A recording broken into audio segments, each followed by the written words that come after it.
Queridos e amados irmãos, nós queremos agradecer a Deus por mais este dia que o Senhor nos concede, que nós estamos na tua casa para cultuar o Senhor. Nós louvamos a Deus. Meus irmãos, para que abra sua Bíblia, 2 Crônica, capítulo 7.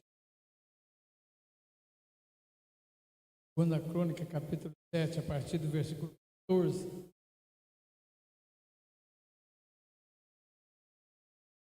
Todos acharam? Amém? 2 Crônica, capítulo 7, versículo número 14.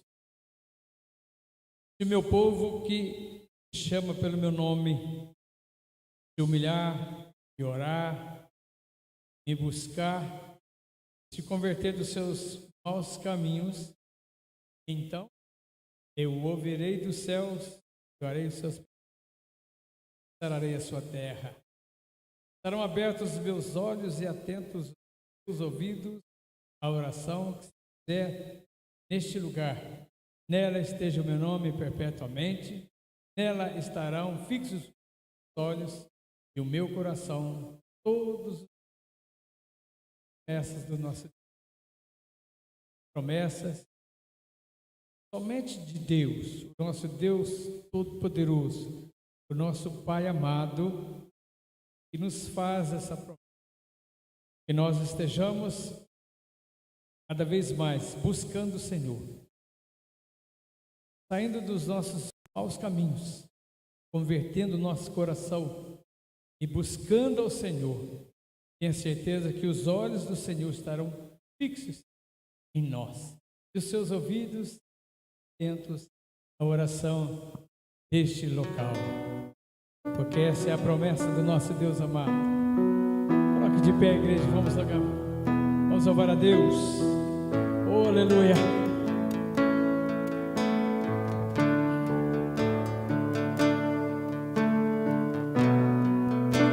Sei que os teus olhos sempre atentos permanecem em mim. Os teus ouvidos e os teus ouvidos estão sensíveis para ouvir meu clamor. Posso até chorar,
Deus de amor e de bondade.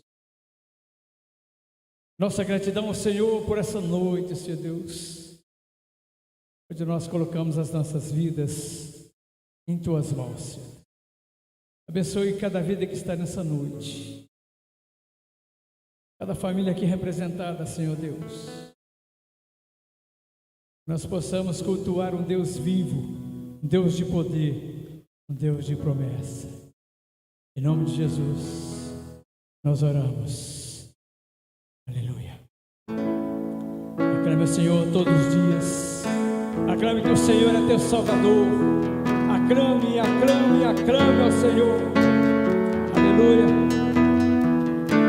Tu és o Senhor. Meu Jesus,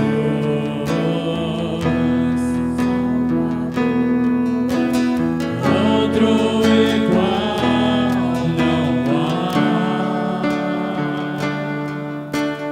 Todos os dias quero louvar as maravilhas de teu amor.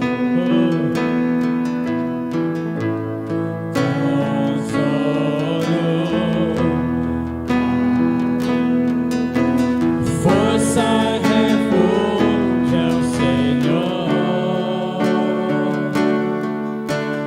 Tudo que eu sei, tudo que sou, sempre te adorarei.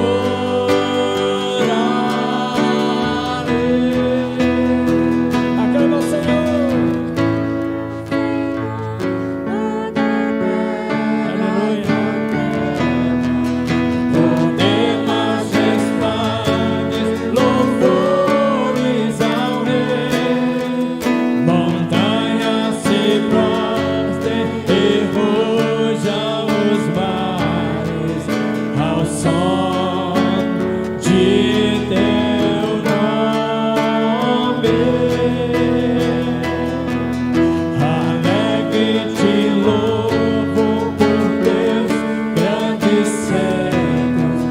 Firmado estarei, sempre te amarei. Incomparáveis são tuas promessas. Incomparáveis são tuas promessas. Incomparáveis são tuas promessas pra mim. Aleluia. Quem nessa noite está sentindo frio? Não tem ninguém sentindo frio? Não? Ou benção. Glória a Deus por isso. Se ninguém está sentindo frio, a sua voz não está presa. Solte a sua voz para louvar o Deus da sua vida, igreja. Aclame ao Senhor na sua vida. Solte a sua voz para louvar o nosso Deus amado. Amém? Amém, igreja? Vamos continuar louvando ao Senhor, mas com todo o seu ser, com toda a sua força. Louve o Senhor teu Deus. Bem forte comigo agora. Aleluia.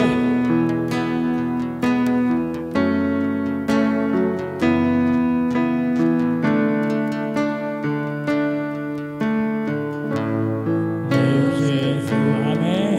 Glória a Deus. outro igual não há.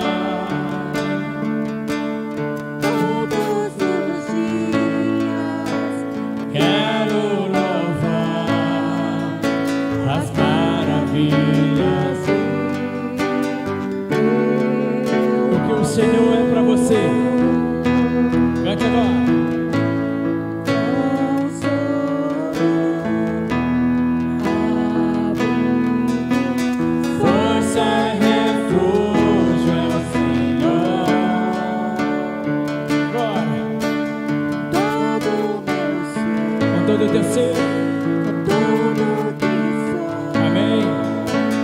sempre te adorarei.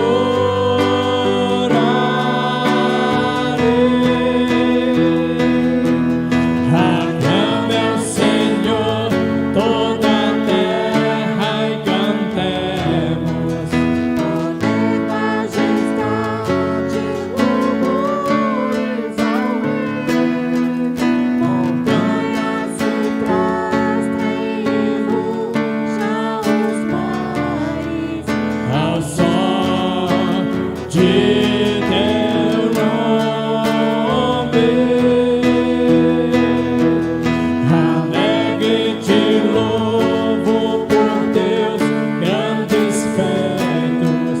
Firmado estarei, sempre te amarei. Incomparáveis são tuas promessas. Incomparáveis são tuas promessas. Incomparáveis são tuas promessas pra mim.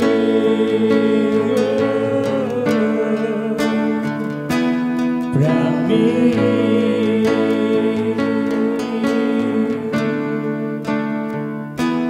Pra mim. Aleluia. Os nossos pecados, eles nos afastam de Deus. Os nossos pecados entristecem a Deus. Às vezes que nós cometemos algum delito, todas as vezes que nós fugimos da presença de Deus, Deus não se alegra disso. Porque o nosso Deus, Ele trouxe o seu Filho, o Filho mais amado, para que não houvesse essa separação. Essa lacuna que existia entre nós e Deus foi quebrada, porque Jesus veio para resgatar o seu povo, veio para quebrar esse paradigma que existia, essa separação que existia entre nós e Deus. Dá-te uma canção, pois a música em si não é o que queres de mim. Tu sondas meu interior, sabe tudo o que sou e queres meu coração. Quero adorar-te comigo.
Senhor, estou aqui, ó meu Jesus.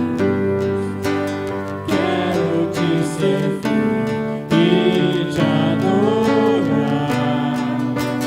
Faz de mim um vaso em tuas mãos, ó meu Jesus, ó meu Jesus, ó meu Jesus. Bem forte na igreja.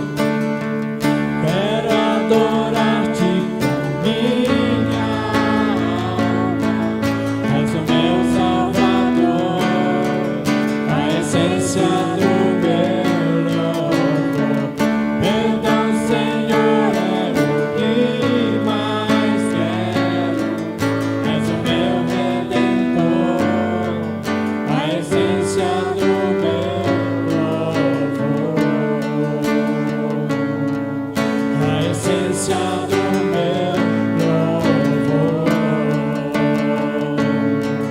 A essência do meu louvor. Amém. Baixe sua cabeça, vamos orar. Pai amado que habita nos altos céus, aceite nosso louvor, Senhor Deus. Este louvor de adoração, reconhecendo que Tu és o nosso Deus amado, Tu és o nosso Deus poderoso. Ó Deus, a nossa gratidão ao Senhor por essa família aqui reunida no Teu nome para cultuar o Senhor, porque o Senhor é merecedor de toda a honra e toda a glória, porque Tu és, Senhor, santo, santo, santo. Tu és o Deus Altíssimo, honras e glórias são dadas ao Senhor. Bendito seja o Teu nome para todo sempre, por toda a eternidade. Clamamos a Ti, Senhor Deus, pelas Tuas misericórdias sobre as nossas vidas. Ó Deus, ministra a Tua cura, Senhor Deus, dos nossos irmãos que estão doentes, segundo a Tua vontade, ó Deus. Ministra, Senhor Deus, a cura em nossos corações, para que nós possamos verdadeiramente servir ao Senhor, servir com compromisso de que Jesus é o nosso Deus amado. Obrigado, Senhor Deus, pelas vidas que aqui trouxeram a sua oferta e depositaram aqui no seu altar, consagrando a sua oferta para o reino do Senhor. Que o Senhor abençoe a cada um, a cada família, Senhor Deus. Traga aos lares mantimentos, Senhor Deus, trabalho, para que possamos dignamente caminhar junto com o Senhor. Essa é a nossa oração, em nome do Senhor Jesus. Amém. Ele poderá ser assim. Boa noite. Graça e paz aos irmãos. Por favor, dá uma... Abaixa um pouco aí para mim, por favor. Irmãos, antes de eu prosseguir, para que não esqueça, no próximo sábado nós teremos o nosso encontro de homens, e será às 17 horas, 5 horas da tarde. Lá nós temos às 3 horas a coinonia lá no Mandu. Então nós vamos realizar o nosso encontro de homens no próximo sábado, às 5 horas da tarde. Ok? Amém. Louvado seja Deus. Louvado seja Deus. Ok? Eita, só a graça do Pai. Só o Pai na causa. Irmãos, ainda há pouco, pessoal que está nos acompanhando através das redes sociais, nós tivemos uma queda de energia. Não apagou a luz do salão, mas nosso sistema ficou mudo. Aí tivemos que reiniciar o sistema, tanto os computadores quanto a parte aqui do som. Ok? Então, foi aí um problema técnico que nos aconteceu. Mas eu quero, antes de nós estarmos orando, desejando a todos a graça, a paz, o amor do nosso Deus.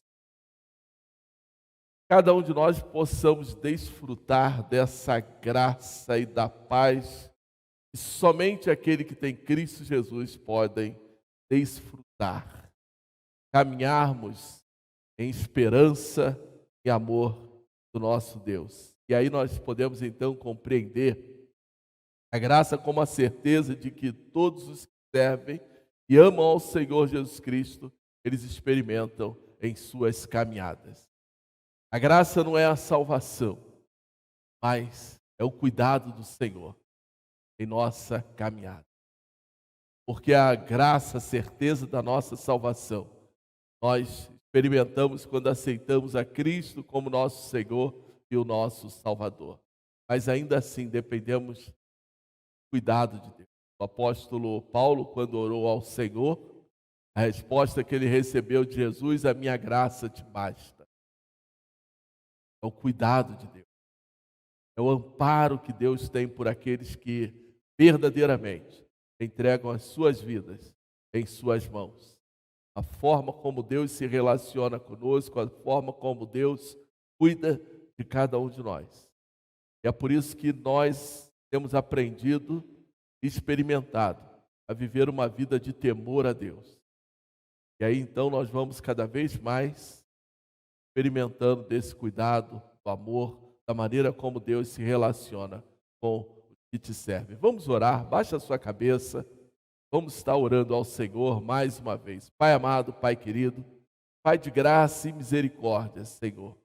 O Deus que cuida, o Deus que ampara as nossas vidas.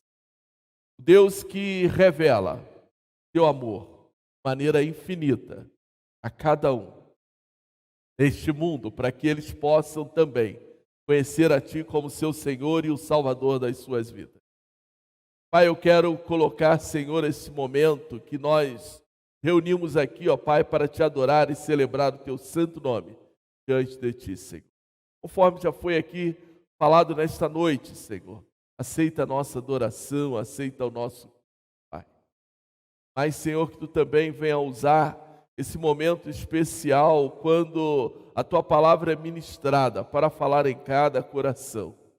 Para que através, Senhor Deus, do Teu poder, da Tua graça, da autoridade do Teu santo nome, nós possamos compreender a Tua boa e perfeita vontade. Toma, Senhor Deus, nesta noite, cada vida que entrou aqui neste lugar, aqueles que também nos acompanham através das redes sociais, que Tua Pai possa estar visitando, Senhor.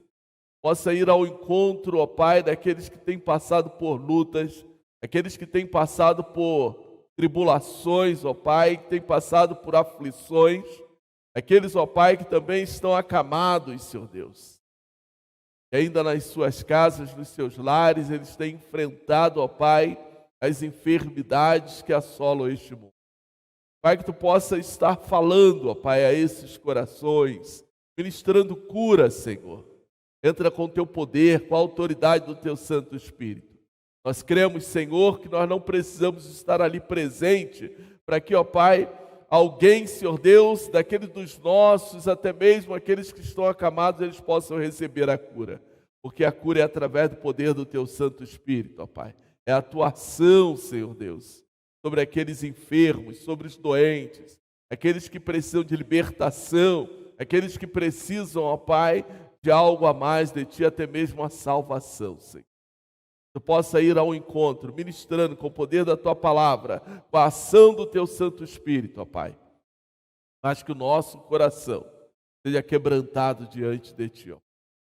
Por isso fala, Senhor Deus, em cada vida nesta noite, aqueles que aqui estão conosco, para que eles possam compreender e entender a Tua boa e perfeita vontade. Usa, Senhor Deus, as nossas vidas para ministrar ao coração da Tua igreja, ao coração do Teu povo, em nome de Jesus. Amém.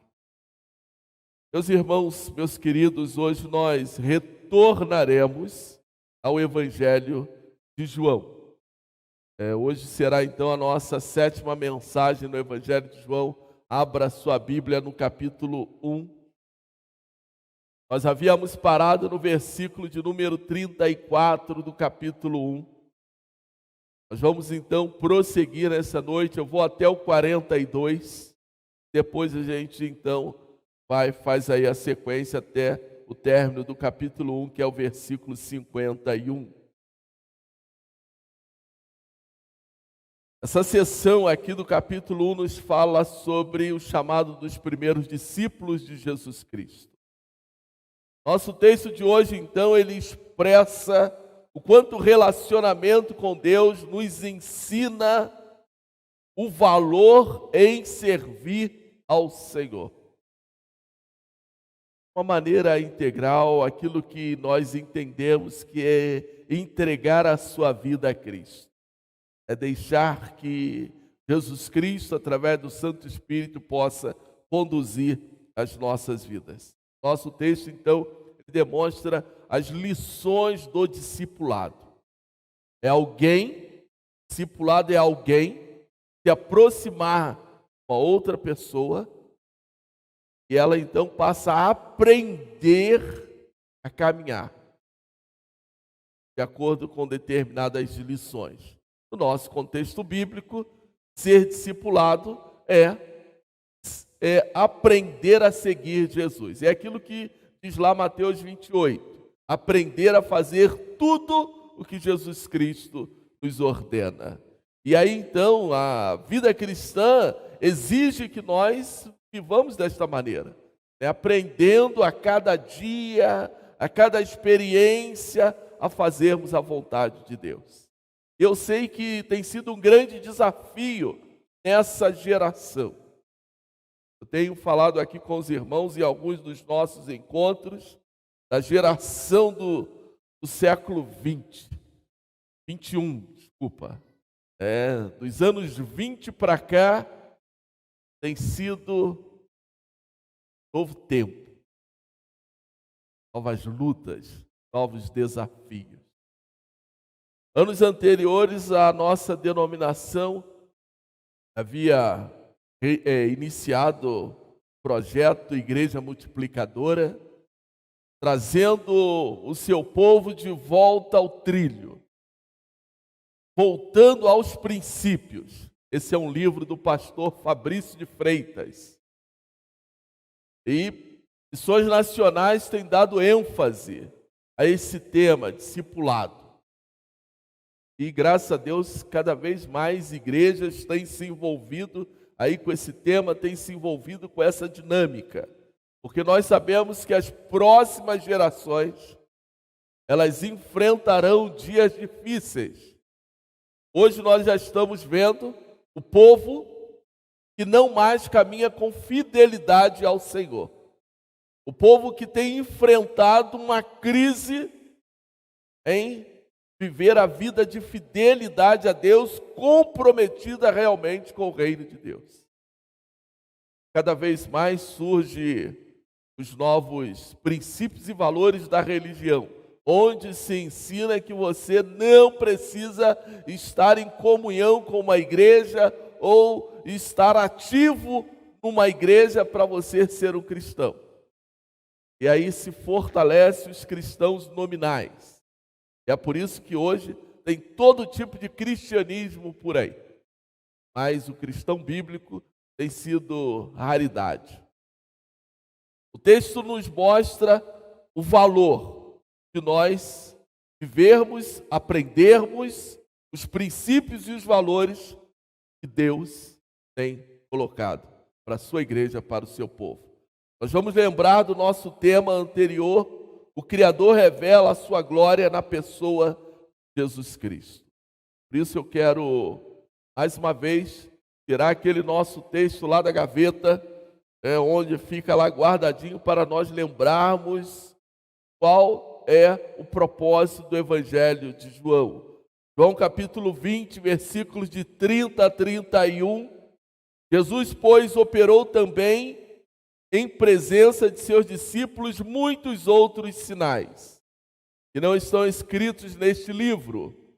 Esses, porém, foram escritos para que creiais que Jesus é o Cristo, o Filho de Deus, e para que, crendo, tenhais vida em seu nome. Todo o Novo Testamento nos ensina uma intensa dinâmica de uma vida que se dispõe a servir a Deus de uma maneira integral. Existem em suas páginas do Novo Testamento, verdadeiras fórmulas para nós experimentarmos um intenso discipulado. Vamos de uma forma bem simples, para o irmão entender o que eu estou falando aqui na nossa introdução. A pessoa que aceita a Cristo como seu Senhor, como seu Salvador, ele precisa se alimentar na vida espiritual. Ele precisa não somente um dia na semana, mas ele precisa se envolver com as coisas do reino de Deus.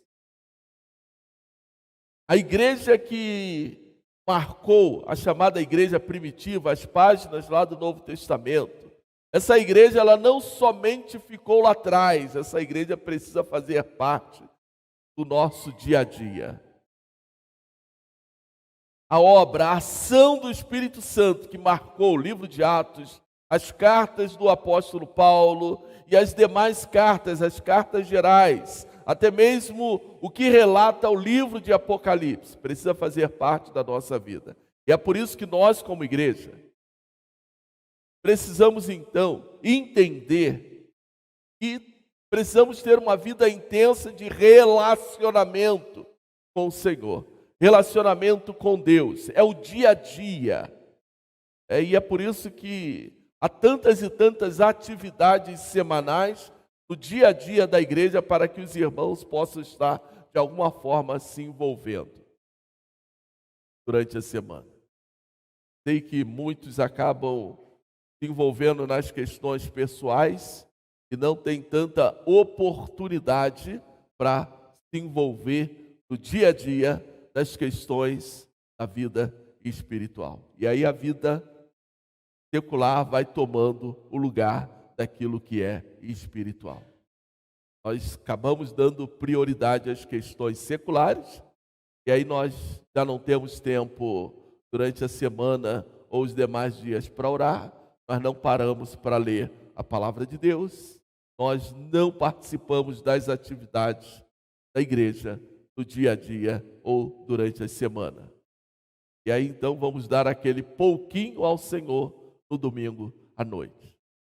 Estou trazendo essa palavra para que você possa perceber os tempos que nós estamos vivendo. Eu quero mostrar para os irmãos, escrevendo aqui algumas características daquilo que aconteceu ali na vida dos primeiros discípulos de Jesus Cristo.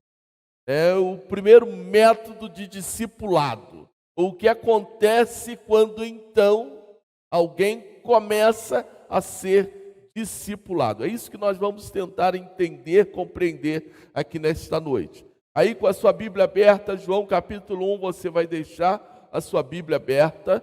Em João capítulo 1, nós vamos a partir do versículo 35. E aí nós vamos prosseguindo, devagarinho, com calma, até que nós possamos concluir. Eu não vou até o 51, os irmãos vão perceber que o tema é o mesmo, a proposta, a preposição é a mesma, mas nós vamos fazer uma pausa hoje no 42 e semana que vem, se assim for a vontade do Senhor, a gente prossegue. Primeiro a gente precisa entender que discipulado inicia quando nós somos atraídos a Deus, atraídos ao Senhor, atraídos a Cristo. Olha o que nos mostra versículos 35 ao 37. No dia seguinte, João estava outra vez ali e 2 dos seus discípulos, e vendo passar a Jesus, disse: Eis o Cordeiro de Deus. E os 2 discípulos ouviram-no dizer isto e seguiram a Jesus. O que nós percebemos aqui, entendemos, o que nós compreendemos. Primeiro, o texto nos mostra que a geografia nos mostra o que estava acontecendo, aí nós precisamos retornar um pouquinho atrás e vamos lembrar então do batismo de Jesus Cristo, João testificando batismo de Jesus Cristo, e João também. João, o Batista, havia apontado Jesus Cristo como Cordeiro de Deus. E aí então o texto segue dizendo que no dia seguinte passou outra vez Jesus Cristo, que andava ali naquela região do mar da Galileia. E aí então João Batista vê Jesus Cristo, e ele mais uma vez ele aponta para Jesus Cristo e diz: eis o Cordeiro de Deus. E estavam ali 2 discípulos de João Batista. A João Batista também fazia discípulos. João Batista também fazia seguidores. E 2 dos discípulos de João Batista, então, eles são conduzidos pelo Espírito Santo. É aquilo que eu usei aqui, a palavra atraídos. Olha, eles são discípulos de João Batista. João Batista aponta para Jesus e fala: olha, ele é o Cordeiro de Deus. E aqueles 2 discípulos, então, eles vão atrás de Jesus. É o versículo 37, os 2 discípulos ouviram-no dizer isto e seguiram a Jesus. João Batista, ele tinha plena compreensão do seu ministério. Ele já havia declarado: aquele que me conduziu, aquele que me levou a batizar, o Espírito Santo, iria apontar quem é o Cordeiro de Deus. João Batista não tinha nenhum problema em levar os seus discípulos também a seguirem a Jesus Cristo. João Batista, por isso, não teve problema em apontar Jesus Cristo como Senhor, mostrar que Jesus Cristo era verdadeiro Cordeiro de Deus, conforme ele já havia falado e testemunhado e testificado anteriormente. Ele entendia que Jesus Cristo era superior a ele. Hebreus capítulo 3, versículo de 7 a 15. Deixa eu ler esse texto aqui com os irmãos. Eu ia só pegar um versículo, mas eu vou fazer a leitura do texto todo. Hebreus 3, versículo de 7 a 15. Se o irmão conseguir, tiver facilidade de ir lá buscar o texto, senão creio que vão projetar aí. Hebreus 3.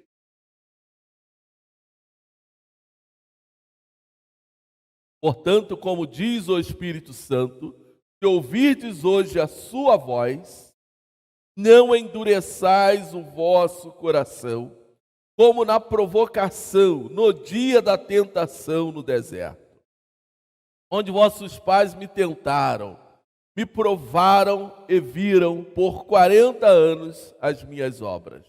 Por isso me indignei contra esta geração e disse: estes sempre erram em seu coração e não conheceram os meus caminhos. Assim jurei na minha ira que não entrarão no meu repouso. Vede, irmãos, que nunca haja em qualquer de vós um coração mau e infiel para se apartar do Deus vivo. Antes, exortai-vos uns aos outros todos os dias, durante o tempo que se chama hoje, para que nenhum de vós se endureça pelo engano do pecado, porque nós nos tornamos participantes de Cristo, se retivermos firmemente o princípio da nossa confiança até o fim, enquanto se diz: hoje, se ouvirdes a sua voz, não endureçais o vosso coração como na provocação. A gente sabe e conhece essa passagem que aconteceu lá no livro de Êxodo. O autor de Hebreus está mostrando que naquele tempo, na época que o livro foi escrito, o povo não deveria endurecer o coração se ouvirdes a voz do Espírito Santo, conforme foi o povo que viveu lá no passado, para que eles não se levantassem contra o Senhor. Lembre que eu estou usando aqui a palavra que nós somos atraídos a Deus pelo Espírito Santo. Eu tenho falado para os irmãos que ninguém está aqui à toa. Não, eu estou aqui só acompanhando fulana. Não. Estou aqui porque a minha mãe me obriga. Eu estou aqui porque não tenho nada melhor para fazer. Eu estou aqui porque hoje não está passando o jogo do Botafogo. Eu estou aqui porque, sei lá. A gente só precisa entender que por mais que as tuas motivações estejam equivocadas, mas saiba de uma coisa. Deus está usando essa oportunidade para falar ao seu coração, para que você se sinta atraído a Ele.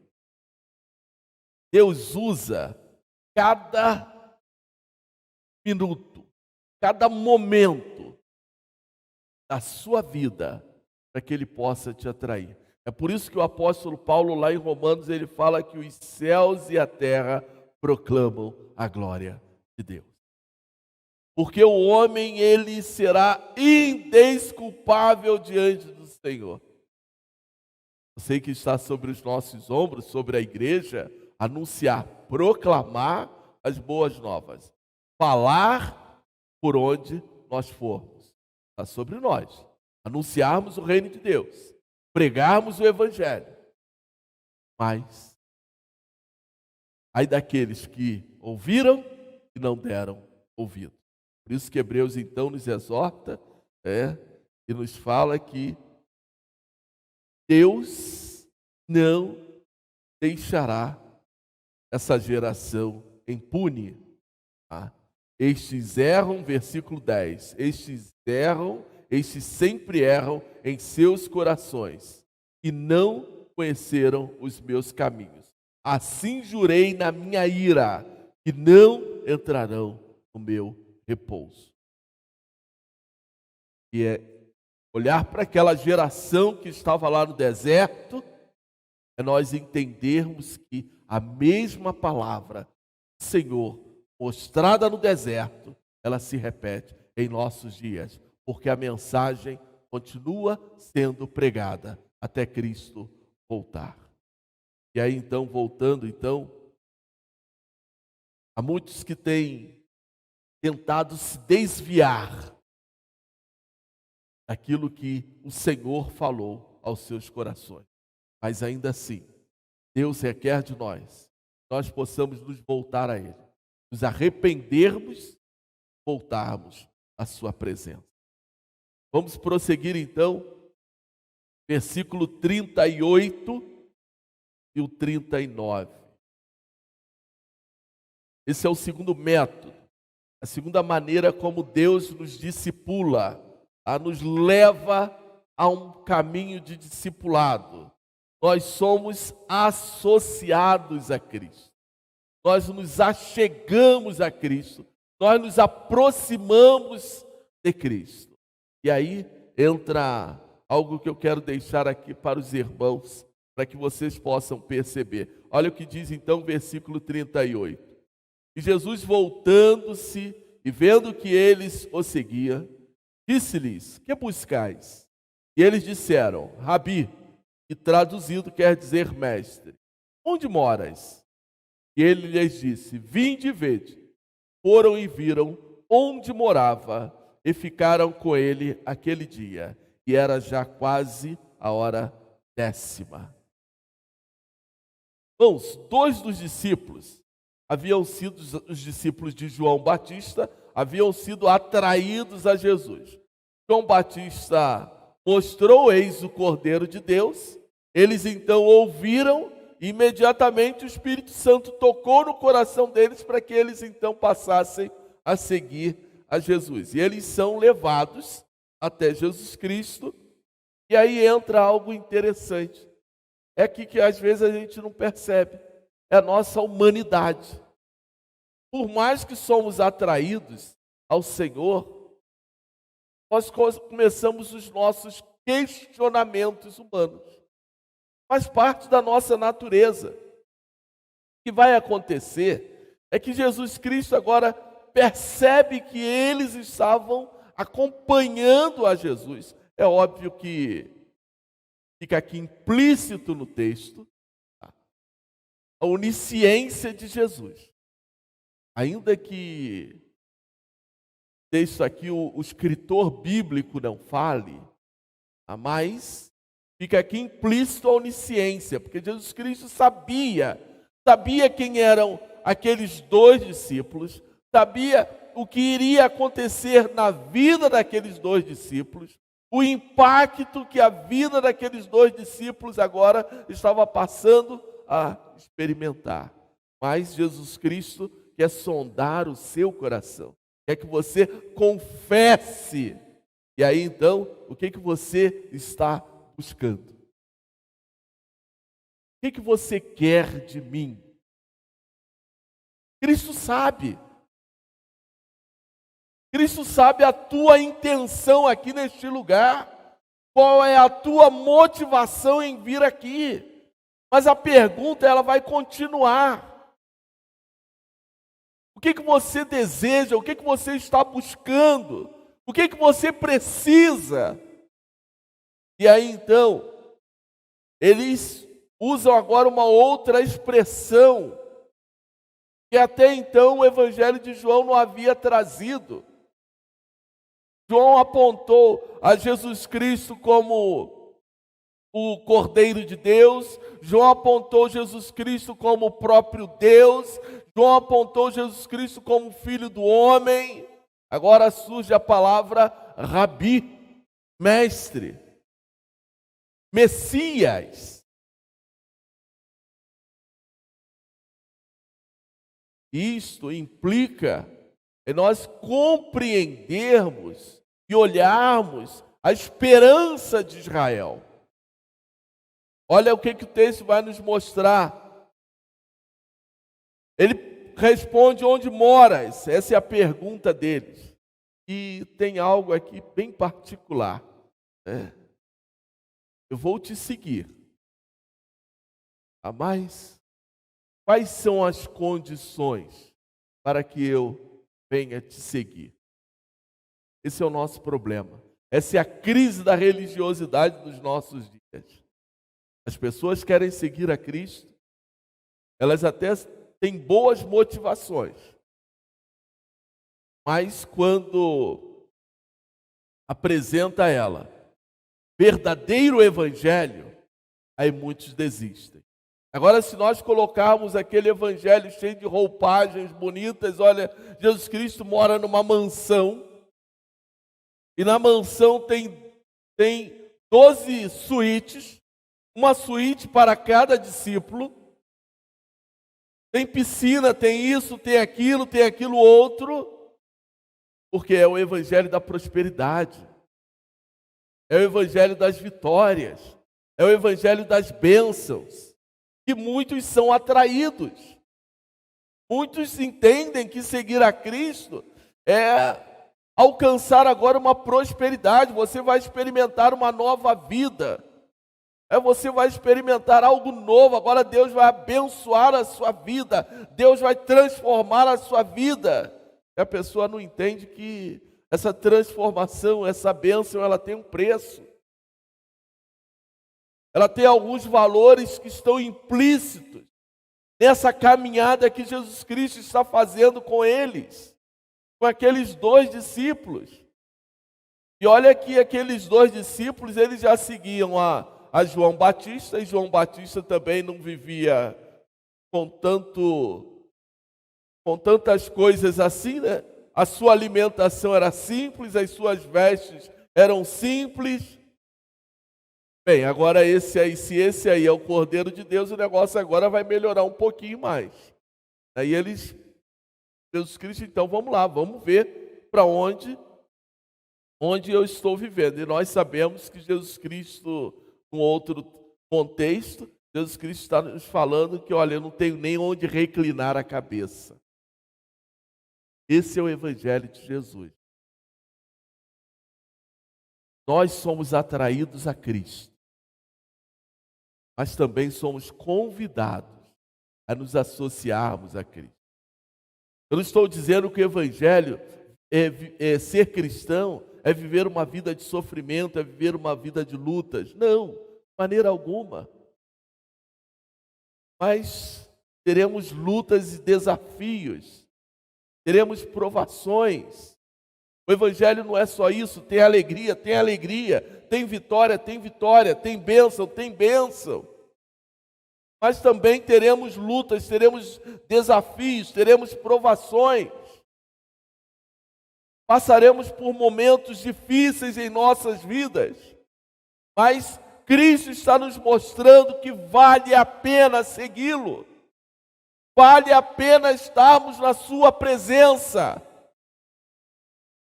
porque a nossa vida ela é renovada a cada dia, a cada manhã, a cada oportunidade que nós temos de dobrarmos o nosso joelho e clamarmos, nós levantamos com uma nova esperança.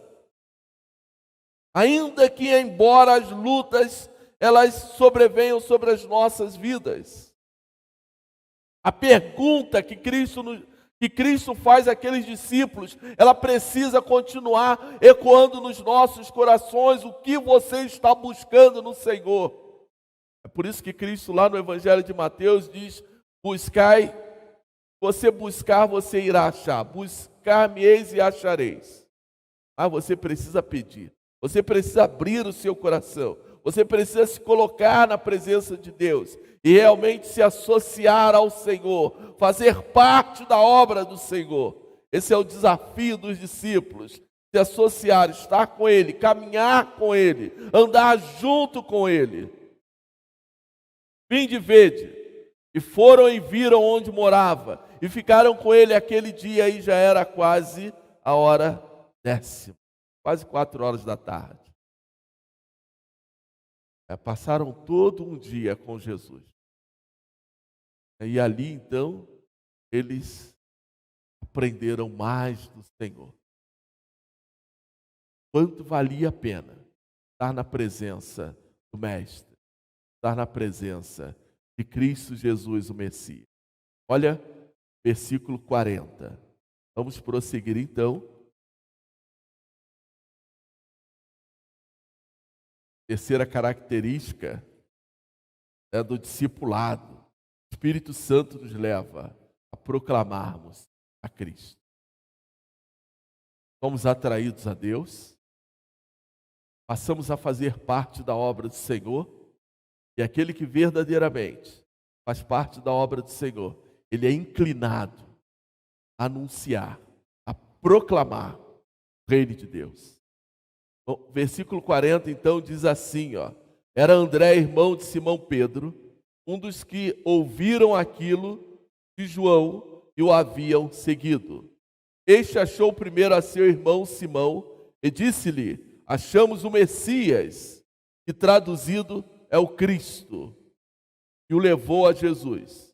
E olhando Jesus para ele, disse: tu és Simão, filho de Jonas, tu serás chamado Cefas, que quer dizer Pedro.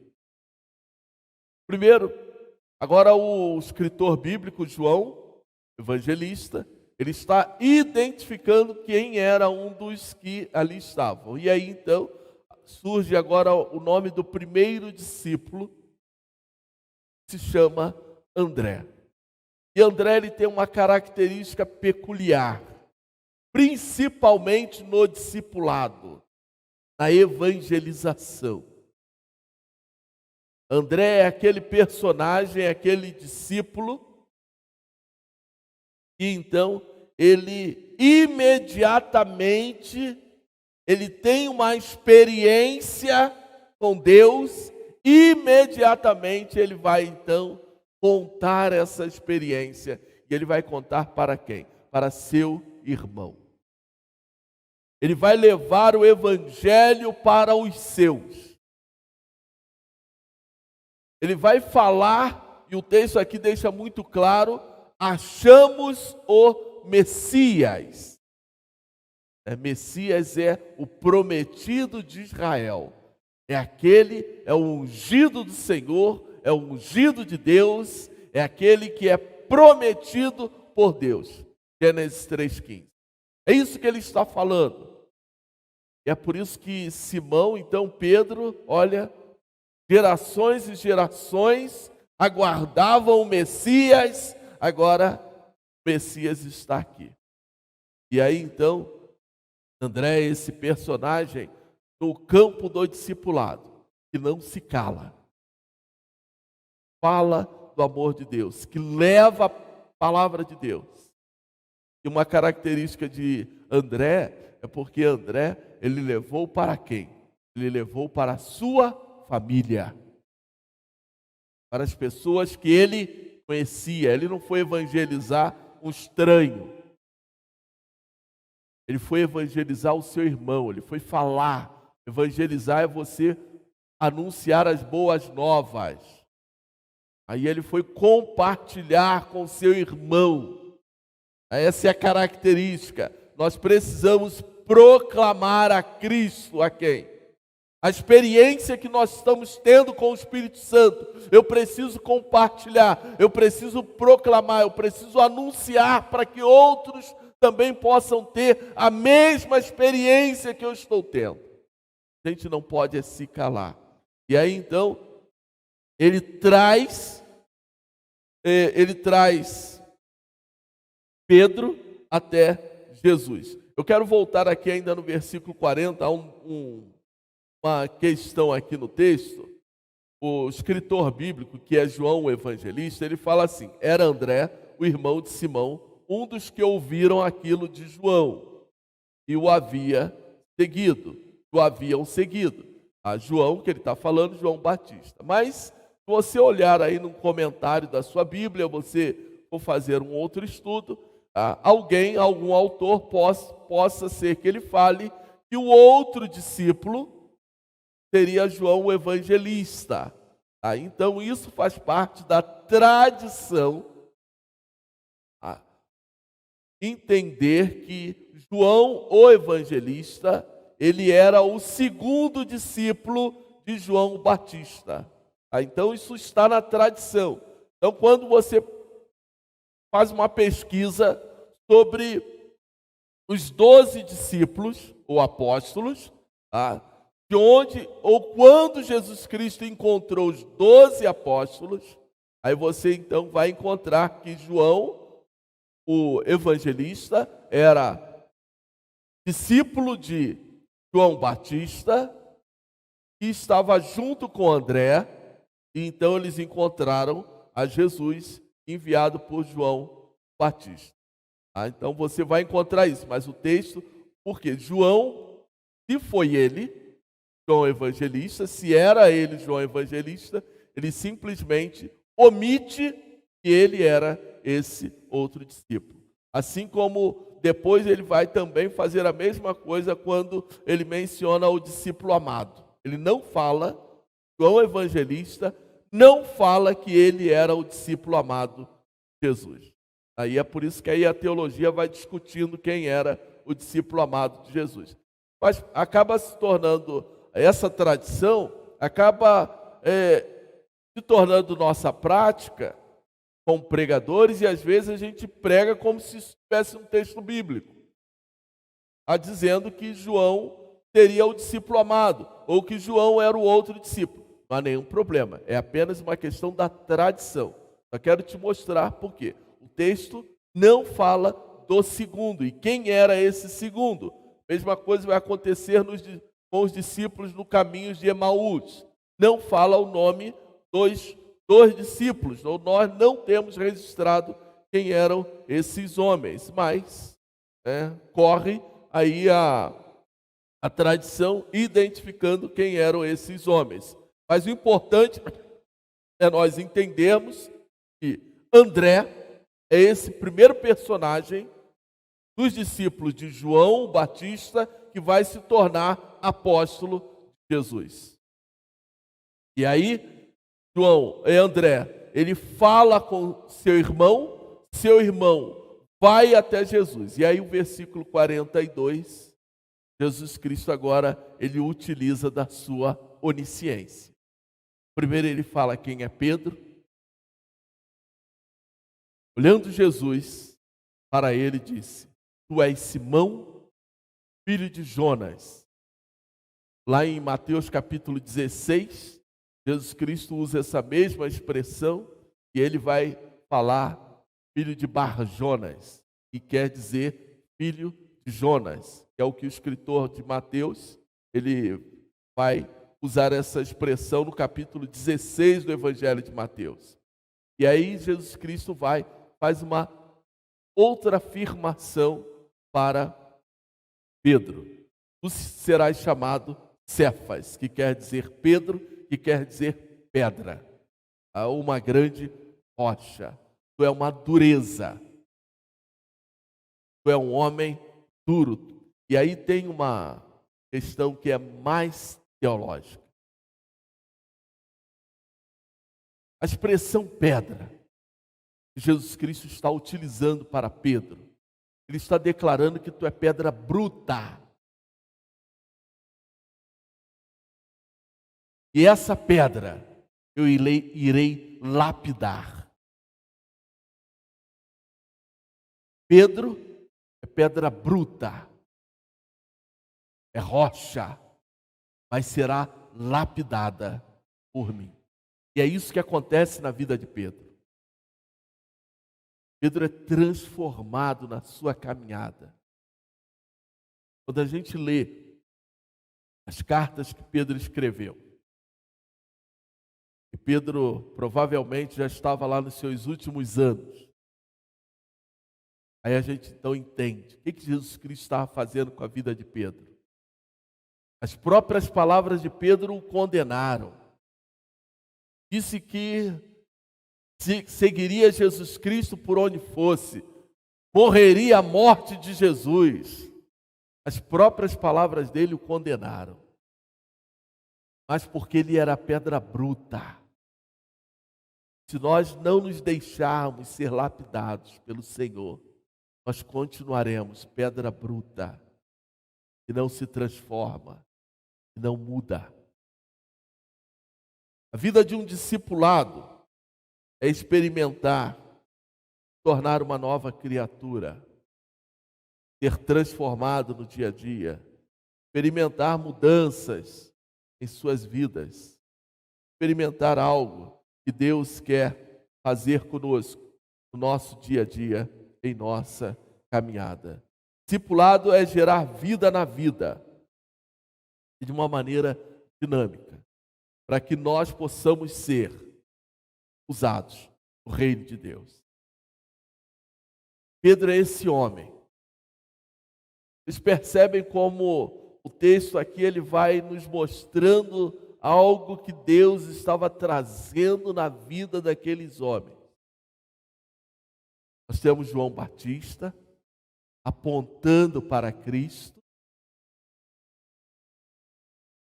Seus discípulos vão até Jesus, passam todo um dia na presença do Senhor. André, ele compartilha do Evangelho com a sua família, com seu irmão, apresenta seu irmão a Cristo, e Cristo faz a primeira declaração sobre a vida daquele que está disposto a segui-lo fielmente. Assim é a vida daquele que está disposto a dizer: eu quero seguir Jesus. Eu quero aceitar a Jesus Cristo como meu Senhor e o meu Salvador. A vida dele precisa ser marcada por renúncias. O lugar onde eu moro. Então, renúncias. Jesus Cristo levou eles perguntaram onde assiste ou onde mora. Aí Jesus Cristo, vide, vede, e eles foram até lá, onde Jesus Cristo morava. Ficaram todo um dia, isso é renúncia. Agora eles passam a experimentar uma consagração das suas vidas. Consagração é porque André, cheio do Espírito Santo, que não foi à toa que André foi chamar Pedro, não.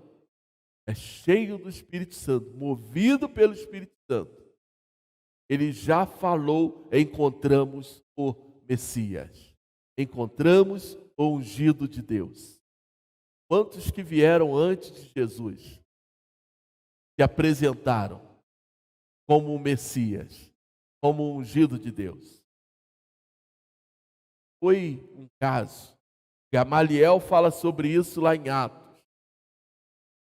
Houveram outros antes de Jesus dizendo que era o Messias. Hoje nós temos aí um Henri Cristo, que também se apresenta como Jesus. E tem lá os seus seguidores. E quantos são no nosso meio evangélico, que eles só não dizem que são Cristo, mas que eles estão dizendo que estão fazendo muito mais milagre, eles estão. Também estão cheios de seguidores. O problema são as motivações. É a pergunta: o que você está buscando? Qual é a sua motivação em saber se eu sou Cristo? Onde moras? Precisamos experimentar e entender que Deus tem algo maior para as nossas vidas. Há um desafio que Deus nos entrega a cada dia. Experimentarmos que homens como André, como Pedro, como João o evangelista, o próprio João Batista, também pode estar aqui nos nossos dias. Para isso, basta nós aceitarmos aquilo que Deus quer fazer em nossas vidas. E às vezes, temos que fazer renúncias neste mundo tão secularizado para consagrarmos as nossas vidas ao Senhor. Consagrar é você se deixar a ser usado por Deus. É você se colocar no altar do Senhor, no altar de Deus, para que Deus possa te usar. Consagrar é uma entrega que nós precisamos fazer ao Senhor. Colocarmos na presença de Deus, nas mãos de Deus, para que Deus possa usar as nossas vidas. Entendermos que o ungido Messias, ele está nos atraindo até ele com um propósito. E o propósito é que nós venhamos ter relacionamento com ele. Aí quando nós temos relacionamento com o Senhor, com Cristo, então nos tornamos instrumento em suas mãos. Assim como foi André e tantos outros. Nós podemos ver nos textos bíblicos que anunciaram o reino de Deus. Para nós concluirmos, eu quero te dizer que Deus, Senhor, Criador, Jesus Cristo, Ele nos revela a sua glória através de Cristo, nos atraindo a Ele, para que junto dele nós possamos ter um relacionamento profundo com Ele. Ter relacionamento com o Senhor é ter experiências com Deus. É ser usado por Deus. É se tornar um instrumento nas mãos de Deus. Ter relacionamento com o Senhor é ter uma vida de caminhada, de oração, de leitura da palavra de Deus, para podermos conhecer qual é a sua boa e perfeita vontade, como o apóstolo Paulo nos diz. E aí então nós poderemos aprender a transmitir a sua palavra e ensinar a esse povo as verdades do Evangelho. Nós precisamos entender o que significa aceitarmos a Jesus Cristo como nosso Senhor e o nosso Salvador. Há coisas que o mundo nos oferece e precisamos entender. Se não aprendermos a rejeitar o que o mundo nos oferece, nós não estaremos fazendo a vontade de Deus. E aí apenas vamos viver uma vida religiosa, com o coração endurecido, rejeitando o amor de Deus, rejeitando as verdades do Senhor sobre cada um de nós. Nós vamos estar orando. Eu quero convidá-los a se colocarem em pé. Eu não vou prosseguir conforme eu falei, tá? Então semana que vem a gente continua aí falando dos discípulos, tá? Mas eu quero te convidar, onde você estiver, a colocar a sua vida na presença do Senhor. Talvez você precise voltar ao princípio. Como Apocalipse nos fala, da necessidade de nós voltarmos ao primeiro amor, escrevendo à igreja de Éfeso. Talvez você precise voltar ao princípio. Talvez você está lá entre aqueles que um dia alguém apontou para você o Messias e você decidiu segui-lo, mas no meio da sua caminhada você talvez tenha se perdido. Talvez vocês estão entre aqueles que até então estão com o coração endurecido. Mas pode colocar teu coração na presença do Senhor. Pode colocar a sua vida na presença de Deus. Clamar para que Ele tenha misericórdia, tenha graça sobre você, para que você possa experimentar uma nova vida em Cristo Jesus. Vamos orar. Pai amado, Pai de graça e de misericórdia, eu quero, Senhor Deus, nesta noite estar colocando, ó Pai, a cada um dos teus servos na tua presença. Colocar, ó Pai, a cada vida que aqui se encontra, aqueles que nos acompanham também através das redes sociais. Pedindo, Senhor, que tu venha estar ministrando sobre cada coração, sobre cada vida, com o poder da tua graça, a autoridade do teu Santo Espírito, ó Pai. Senhor, que teu Espírito Santo nesta noite venha tomar, Senhor Deus, as vidas que pertencem a Ti, ó Pai. Para que essas vidas, Senhor, elas sejam, ó Pai, lapidadas por Ti, ó Pai. Porque aqui, Senhor Deus, tem pedras brutas, que carecem da Tua graça, do Teu poder, das Tuas misericórdias. Carecem, ó Pai, experimentar, Senhor, a autoridade do Teu Santo Espírito, serem aquebrantados para que eles possam viver uma nova vida em Cristo Jesus. Pai amado, eu coloco, Senhor Deus, essas vidas debaixo do Teu altar, debaixo da Tua autoridade, para que haja neste lugar perdão de pecados e transformação para a honra e glória do Teu santo nome, ó Pai. Continua, Senhor Deus, a falar em nossos corações e em nossas vidas. Que a Tua palavra, ó Pai, seja uma verdade para cada um de nós. Nós possamos, Senhor, verdadeiramente experimentarmos uma vida na Tua presença. Que o discipulado, ó Pai, em nossas vidas não aconteça somente através de pessoas, mas através do Teu Santo Espírito. E dia após dia venha transformando as nossas vidas para a honra e glória do Teu santo nome. E que nós possamos anunciar a Tua verdade, anunciar as Tuas boas novas, ó Pai. Seja na nossa casa, no nosso trabalho, onde nós estivermos, ó Pai.